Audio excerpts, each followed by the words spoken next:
Welcome to Miss Scarlett. Subscribe and don't miss out on Patreon. Have fun!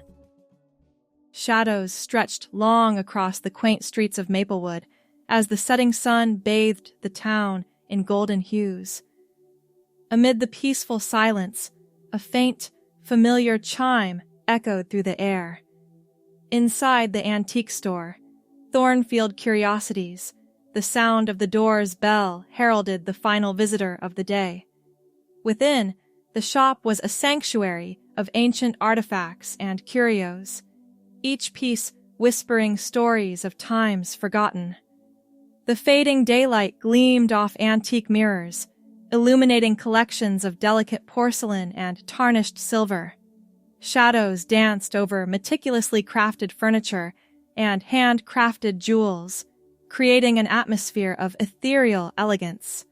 A figure meandered through the labyrinth of treasures, their steps echoing lightly. Reese Mitchell, a young professor at the nearby university, was captivated by the historical allure of the antiques. Winters called from behind the counter. "Not yet, but I'm still looking." Reese's fingers traced the spine of an ancient-looking book before moving on. He'd visited Thornfield Curiosities dozens of times, always searching for unique artifacts to enliven his lectures. Today, however, nothing had caught his eye until he noticed a small wooden cabinet tucked in the corner that he'd never seen before. When he opened it, among various colored bottles and vials, one particular container stood out. A crystal vial containing a shimmering pink liquid that seemed to glow from within. Attached to it was a faded parchment label with elegant script that read, "Transformation Elixir." "Mrs. Winters?" Reese carefully lifted the vial. "What can you tell me about this?" The shopkeeper squinted through her bifocals. "Oh my, I haven't seen that piece in years. It came from an estate sale of an eccentric chemist who claimed to have discovered all sorts of impossible formulas." "Did he say what this one does?" "Transformation of some sort, obviously." She chuckled. "Though what exactly it transforms, I couldn't tell you. Probably nothing. These old magic potions are usually just colored water and alcohol." "How much?" "For you? $20. I've had it gathering dust for ages." Reese paid for the vial, tucking it carefully into his messenger bag. He didn't believe in magical elixirs or potions, of course, but as a historical curiosity and potential teaching prop, it was perfect. Back in his modest apartment, Reese placed the vial on his nightstand and prepared for bed. After grading papers and preparing his lecture for tomorrow, exhaustion weighed heavily on him. Just before turning out the light, his gaze fell on the shimmering pink liquid. "Transformation elixir," he murmured, examining it one more time under the lamplight. The liquid swirled hypnotically, almost as if responding to his attention. A sudden impulse seized him. What was the harm? It was probably just colored sugar water. And if by some infinitesimal chance it did something, well, wouldn't that be a story for the ages? "To science, then," he said, with a self-deprecating smile, uncorking the vial. The scent was surprisingly pleasant, like strawberries and something unidentifiable. Reese tipped it back and drank the entire contents in one swallow. The liquid tingled pleasantly on his tongue before warming his throat and spreading throughout his body. Within minutes, a curious drowsiness overcame him. He barely managed to set the empty vial down before collapsing into bed, falling instantly into a deep, dreamless sleep. The morning sun filtered through half-drawn blinds, casting strips of light across Reese's face. Groggily, he blinked awake, immediately aware that something felt profoundly different. His body felt lighter, the weight distributed differently. His chest felt heavy, and his pajamas clung to his body in unfamiliar ways. When he pushed himself up, long blonde hair cascaded over his shoulders. "What the—" The voice that emerged from his throat was melodious and distinctly feminine. Stumbling to the bathroom, Reese clutched the doorframe for support as he confronted his reflection. The person staring back was unrecognizable. Where his angular features had been, soft curves now dominated. Delicate eyebrows arched over wide, expressive eyes. His short brown hair had transformed into long, flowing blonde locks that fell past his shoulders. Most shocking of all, his body had completely changed. Where once was a flat chest, now sat two unmistakably female breasts pushing against his pajama top. His waist had narrowed while his hips had widened into a distinctly feminine shape. "This isn't possible," Reese whispered, watching the strange woman in the mirror echo his words with full lips. Trembling fingers reached up to touch his face.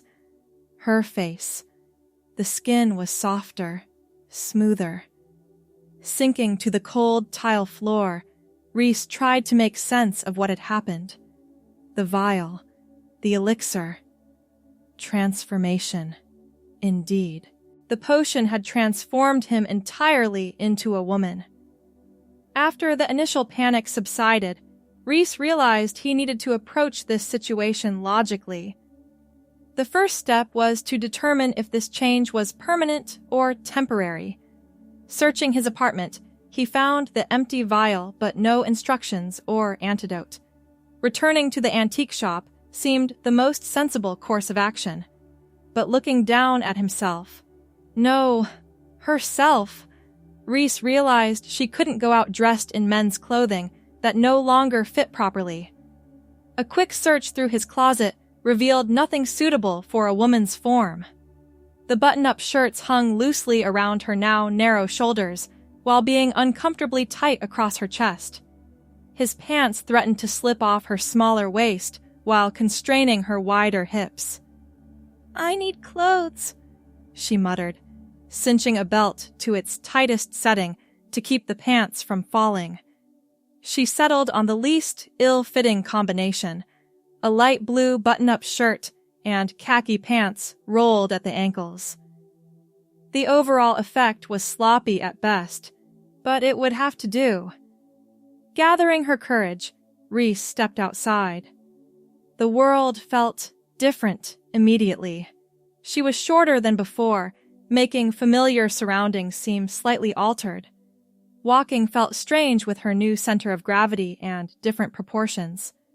At Thornfield Curiosities, the bell jingled as it had the day before, but Mrs. Winters didn't recognize her. "Can I help you, miss?" the shopkeeper asked. "Mrs. Winters, it's me, Reese Mitchell." The old woman's eyes widened. "Professor Mitchell? But that's impossible!" "Remember the vial I purchased yesterday? The transformation elixir? It actually worked."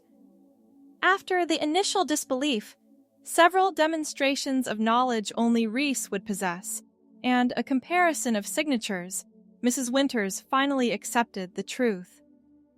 "Extraordinary," she breathed. "I never would have believed it." "Is there an antidote? Did the chemist leave any notes about reversing the effects?" The old woman shook her head. "I'm afraid not, dear. That vial came to me with no accompanying documentation. I had no idea it actually worked. So I'm stuck like this?" Reese's voice cracked. "At least temporarily. I can search my records, see if there's any mention of the chemist's other works." She paused, studying Reese's appearance. "But in the meantime, you might want to adjust to your new circumstances." Looking down at her ill-fitting clothes, Reese nodded slowly. "I suppose I should." "There's a clothing boutique 2 doors down." Mrs. Winters suggested gently. "Miriam's a kind woman. She'll help you." Thanking the shopkeeper, Reese left with a promise that Mrs. Winters would call if she found anything. Outside, she stood uncertainly on the sidewalk, confronting the reality of her situation. She needed clothes that fit, toiletries appropriate for her new body, and, perhaps most daunting of all, she needed a name. She couldn't continue being Reese as a woman without raising questions. The boutique's window displayed elegant dresses and coordinated outfits. Taking a deep breath, Reese pushed open the door. A middle-aged woman with a stylish bob haircut approached. "Welcome to Miriam's. How can I help you today?" Reese faltered, suddenly unsure how to explain her predicament. The shopkeeper's eyes took in Reese's ill-fitting clothes and uncertain demeanor. Her expression softened with understanding. "First time shopping for yourself?" Reese nodded, grateful for the assumption that spared her from explanations. "Don't worry, honey. I've helped many people in your situation. Let's find you something that makes you feel comfortable and beautiful." Over the next 2 hours, Miriam guided Reese through the basics of women's clothing. She learned about different cuts, fabrics, and styles. Miriam taught her how to determine her sizes and what silhouettes would flatter her new figure. In the dressing room, Reese stood before the mirror in a floral sundress with delicate lace trim. The fabric flowed around her curves, making her feel feminine in a way her borrowed men's clothing had not. The woman in the reflection looked natural, comfortable, as if she'd always existed. "What do you think?" Miriam called from outside. Reese twirled once, watching the dress flutter around her legs. "It's nice," she admitted. By the end of the shopping trip, Reese had acquired several outfits, practical jeans and tops, a couple of dresses, and necessary undergarments. At Miriam's suggestion, she also purchased a pair of pink heels that complemented the sundress. "Thank you for your help," Reese said, as Miriam rang up the purchases. "My pleasure. Do you have a name you'd like me to use?" The question caught Reese off guard. She hadn't thought that far ahead. "I'm Ariana," she said, the name coming to her suddenly.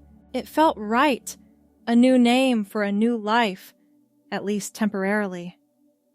"Beautiful name for a beautiful woman," Miriam replied. "Will you be needing anything else, Ariana?" The sound of her new name sent a strange thrill through her.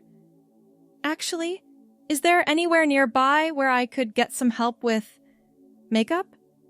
And hairstyling?" Miriam directed her to a salon down the street. "Tell Danny I sent you. She'll take good care of you." At the salon, a vibrant woman with purple streaks in her black hair welcomed Ariana. "First time with makeup?" Danny asked, kindly, after hearing the request. "Is it that obvious?" "Everyone starts somewhere," Danny replied with a warm smile. "Let's begin with the basics." Over the next hour, Danny taught Ariana the fundamentals of skincare and makeup application. She demonstrated techniques for enhancing her natural beauty rather than masking it. "You have gorgeous bone structure," Danny commented as she applied a light foundation. "And these lips! People pay good money for this shape." When Danny finished with her makeup, she moved on to Ariana's hair. "Your blonde hair is beautiful. Such a lovely natural shade. Let me show you some simple styles you can do yourself." By the time Ariana left the salon, she not only looked different, but felt different. The woman who walked out was confident in a way Reese had never been. The pink heels clicked satisfyingly against the pavement, and the floral sundress swayed with each step. Her blonde hair, now styled in loose waves, caught the afternoon sunlight. Back in her apartment, Ariana carefully hung her new clothes in the closet that had once held only men's attire. The contrast was striking. Colorful fabrics now brightened the formerly monotonous space. That evening, she called the university to request a leave of absence, citing a family emergency. It bought her time to figure out her next steps. Would she eventually return to teaching as Ariana? Or was there a way back to being Reese? Days passed with no word from Mrs. Winters about an antidote. Ariana established a routine, practicing makeup each morning and styling her blonde hair in different ways. She discovered she enjoyed the creative aspects of feminine presentation, the way colors could complement each other, how accessories could transform an outfit. A week into her transformation, Ariana received a call from Mrs. Winters. "I've been through all my records," the shopkeeper said. "There's no mention of an antidote for the elixir. However, I did find one interesting note. Apparently, the chemist believed that transformations of this nature were manifestations of one's true self, rather than arbitrary changes." "What does that mean exactly?" Ariana asked, running her fingers through her blonde locks. "I believe he was suggesting that the elixir doesn't create something new, but reveals what's already there, beneath the surface." After hanging up, Ariana sat on her couch, contemplating this information. Was this feminine form somehow her true self? Had she always been Ariana, just waiting to emerge from Reese? The more she thought about it, the more resonance she found with the idea. There had always been aspects of her previous life that felt performative, as if she'd been playing a role rather than being her authentic self. As Ariana, there was a rightness she couldn't deny. 2 weeks after the transformation, Ariana made a decision. She would not actively seek an antidote. If being Ariana was her true self, then she would embrace it fully. The next morning, she dressed in one of her favorite new outfits, a silk blouse in deep burgundy paired with a fitted pencil skirt. The feminine clothing no longer felt like a costume, but like an expression of who she was. Returning to Thornfield Curiosities, she found Mrs. Winters arranging a new display. "I've made a decision," Ariana announced. The shopkeeper looked up. "About the transformation?"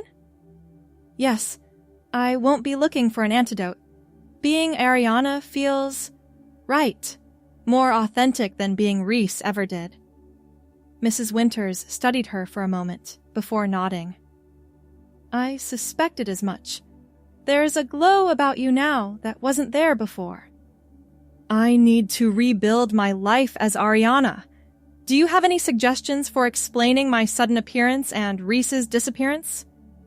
Together, they crafted a story. Ariana would be Reese's cousin who had come to manage his affairs while he was on an extended research trip abroad. It would explain her knowledge of his life and provide a transition period for her to establish her own identity.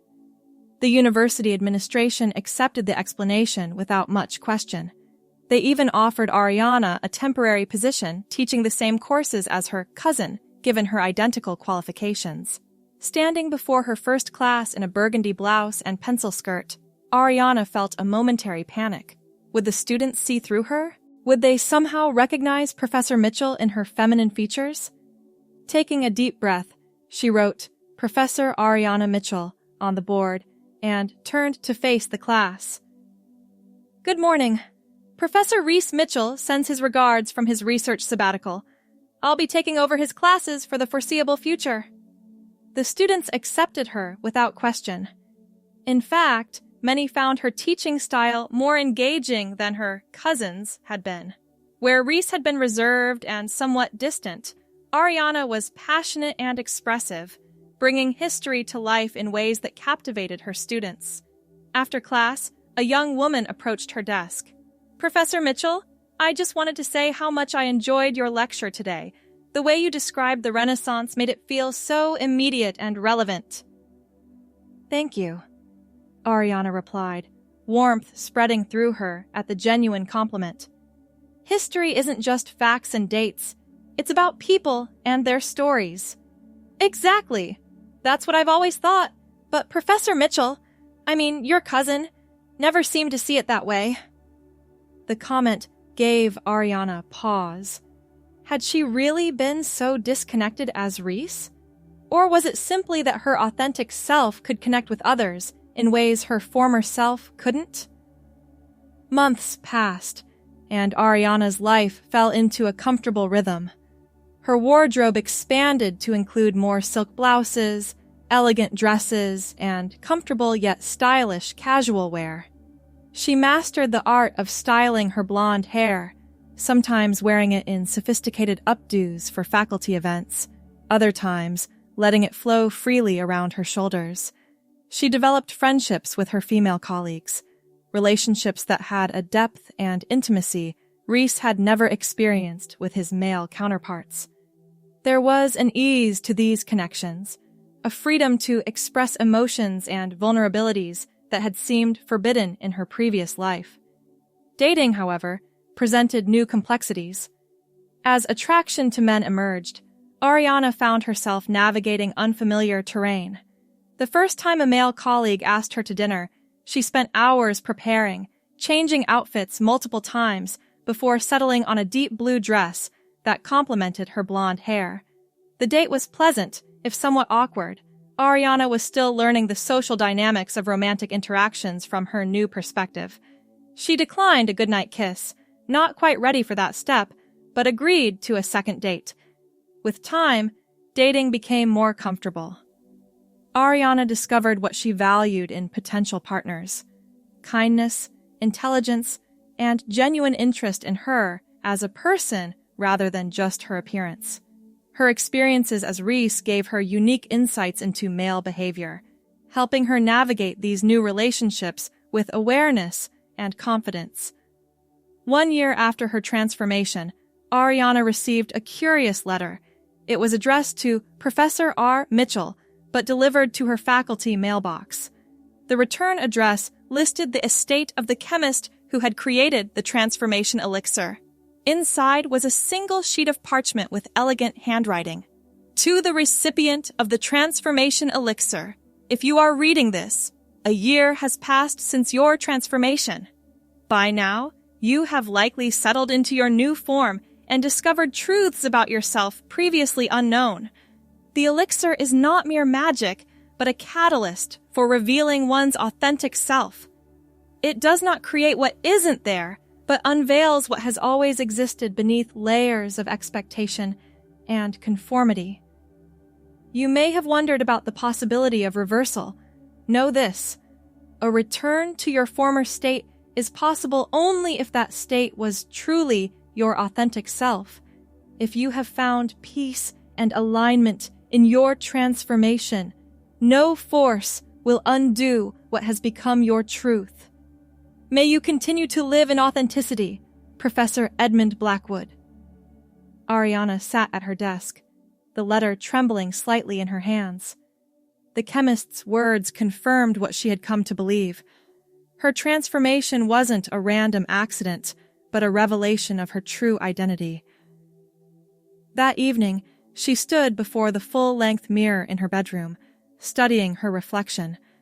The burgundy silk blouse and black pencil skirt fit her perfectly. Her blonde hair, styled in loose waves, framed a face that now felt completely her own. Even after a year, there were moments when she caught glimpses of Reese in her features, not as a separate person, but as a part of her continuous identity. "This is who I was always meant to be," she whispered to her reflection. The following week, Ariana received notice that the university was offering her a permanent position. The pretense of temporarily replacing her cousin was no longer necessary. She had established herself as a respected professor in her own right. Celebrating the news, she invited friends for dinner at her apartment, colleagues who knew her only as Ariana. As they laughed and shared stories around her dining table, she felt a profound sense of belonging. After her guests departed, Ariana opened the small wooden box where she kept the empty vial of the transformation elixir. It had become a talisman of sorts, a reminder of the journey that had brought her to herself. Beside it, she placed Professor Blackwood's letter and a photograph, the only one she had kept of Reese, not as a reminder of loss, but as acknowledgement of continuity. Reese hadn't disappeared. He had evolved into Ariana. 2 years after her transformation, Ariana received a surprising email from Mrs. Winters. The shopkeeper had discovered another vial of the transformation elixir among items from the chemist's estate. "I thought you might want to know," Mrs. Winters wrote. "Someone else may soon embark on the same journey you did." Ariana considered the implications. Should she attempt to acquire the vial to prevent another unsuspecting person from experiencing such a dramatic transformation? Or was it right to allow others the same opportunity for authenticity she had received? After careful consideration, she replied, "Thank you for telling me. I trust you to find the right recipient, someone who, like me, needs what the elixir can reveal, rather than what it appears to change." 3 years to the day after drinking the elixir, Ariana visited Thornfield Curiosities. The shop looked much the same, though Mrs. Winters had aged noticeably. "The beautiful Professor Mitchell," the shopkeeper greeted her. "How lovely to see you." "I wanted to thank you," Ariana said, smoothing her floral sundress, a new version of that first dress she had purchased, still her favorite style. "For not turning me away when I came to you, as a stranger, claiming to be someone you knew." "You were never truly a stranger," Mrs. Winters replied. "Different packaging, perhaps, but the essence was recognizable." "Has anyone else found their way to the elixir?" The shopkeeper's eyes twinkled. "The vial found its recipient, yes. A young artist who's been struggling with identity for many years. We'll see what truths emerge." As Ariana left the shop, she felt a sense of completion. Her journey had come full circle. What had begun in confusion and fear had evolved into certainty and joy. Walking home in her pink heels, blonde hair catching the late afternoon sunlight, Ariana Mitchell felt profoundly grateful for the strange twist of fate that had led her to the transformation elixir. The magic wasn't in the physical transformation, but in the opportunity to align her outer reality with her inner truth. In her apartment, she changed from her sundress into comfortable loungewear, silk pajamas in a soft blue that complemented her eyes. Settling at her desk, she opened her laptop to continue work on the book she was writing.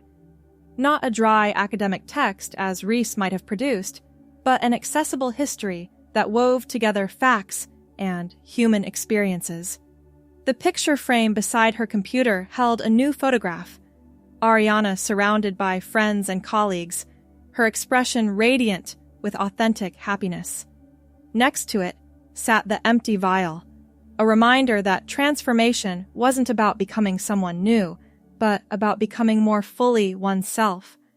Her phone chimed with a text message from the man she'd been dating for several months, a kind, thoughtful literature professor who appreciated her intellect as much as her appearance.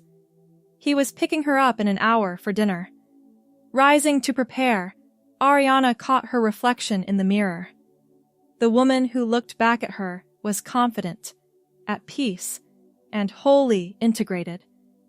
The transformation that had begun with a pink elixir had reached far beyond physical appearance.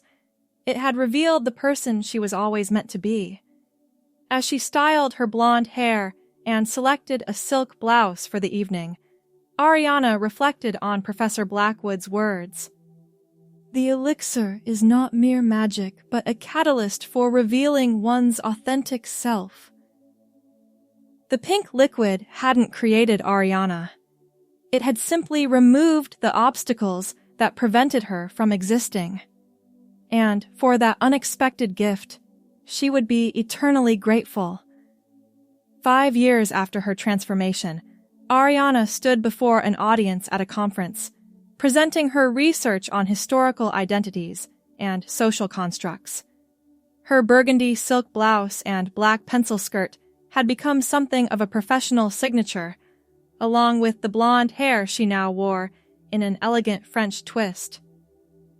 Identity has never been as fixed as history books might suggest, she explained to the rapt audience. Throughout human existence, people have reinvented themselves, shedding constrained identities to embrace authentic ones. What appears to be transformation is often revelation, the uncovering of truths long hidden. As applause filled the room, Ariana smiled, knowing that her words came from lived experience, the most profound research she had ever conducted. The journey from Reese to Ariana had taught her that authenticity wasn't a destination, but a continuous process of alignment and integration. And in that alignment, she had found not just herself, but a life more vibrant and connected than she had ever imagined possible. Thanks for watching, my girlies! Be sure to check out Patreon for more!